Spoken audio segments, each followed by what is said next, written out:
লা ইলাহা ইল্লাল্লাহ মুহাম্মাদুর রাসূলুল্লাহ। দক্ষিণী সুপারস্টার থেকে রাজনীতির ময়দান, থালাপতি বিজয়ের পথ চলা এখন এক নতুন মোড় নিয়েছে। অভিনয়ের গ্ল্যামার ছেড়ে এবার তামিলনাড়ুর রাজনীতিতে শক্ত অবস্থান তৈরি করতে দৃঢ়প্রতিজ্ঞ বিজয়। এরই অংশ হিসেবে সম্প্রতি ভারতের তামিলনাড়ুর মুসলমানদের প্রতি সংহতি প্রকাশ করতে চেন্নাইয়ে আয়োজন করেছিলেন এক বিশাল ইফতার পার্টির।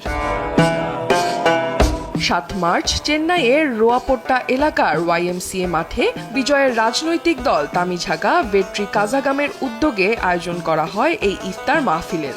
মুসলিম সম্প্রদায়ের প্রতি সংহতি জানিয়ে নিজেও সারাদিন রোজা রাখেন বিজয়, এমনকি নামাজেও অংশ নেন। আয়োজনে উপস্থিত ছিলেন স্থানীয় 15টি মসজিদের ইমাম সহ প্রায় 3000 মানুষ। সাদা কুর্তা ও মাথায় টুপি পরা বিজয়ের সেই মুহূর্তের ভিডিও ছড়িয়ে পড়তেই ভাইরাল হয়ে যায় সোশ্যাল মিডিয়ায়। এই ইফতার আয়োজনের পর ভক্তদের মধ্যে মতভেদ স্পষ্ট হয়ে উঠেছে। অনেকে বিজয়ের সম্প্রীতির বার্তাকে সাধুবাদ জানিয়েছেন, আবার কেউ কেউ এটিকে কেবলমাত্র ভোটের রাজনীতির কৌশল হিসেবেই দেখছেন। কেউ বলছেন একজন নেতা হিসেবে এটি প্রশংসনীয় উদ্যোগ, আবার কেউ কটাক্ষ করে লিখেছেন নতুন দল খুলেছেন, তাই ভোট ব্যাংকের জন্য ভাইজানদের খুশি করতে হবে। 2024 সালের ফেব্রুয়ারিতে দল গঠনের ঘোষণা দিয়ে 2026 সালের তামিলনাড়ু বিধানসভা নির্বাচনে প্রতিদ্বন্দ্বিতার প্রস্তুতি নিচ্ছেন বিজয়। ইতিমধ্যেই জনসংখ্যা ভিত্তিক সংসদীয় সীমানা নির্ধারণ নিয়ে তার মতামত স্পষ্ট করেছেন, যা দক্ষিণ ভারতীয় রাজ্যগুলোর জন্য ন্যায় বিচার দাবি করে। এই ইফতার আয়োজনকেও অনেকেই তার রাজনৈতিক স্ট্র্যাটেজির অংশ হিসেবে দেখছেন, যেখানে তিনি তামিল জাতীয়তাবাদকে সামনে রেখে সব সম্প্রদায়ের কাছে পৌঁছাতে চাইছেন।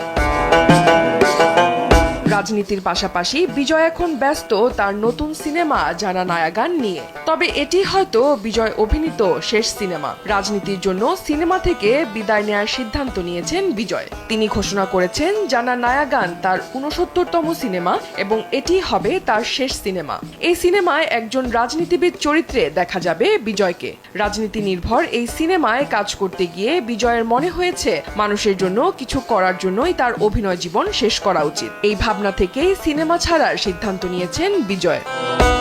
ক্যারিয়ারের শেষ সিনেমা জানা নায়াগানে বিজয়ের পারিশ্রমিক 275 কোটি, যা তাকে ভারতীয় সিনেমার সবচেয়ে দামি তারকা হিসেবে প্রতিষ্ঠিত করেছে। শাহরুখ খান, সালমান খান, প্রভাস কিংবা রজনীকান্তের মতো তারকাদের পেছনে ফেলে তিনি এখন সিনেমা জগতের সবচেয়ে দামি তারকা।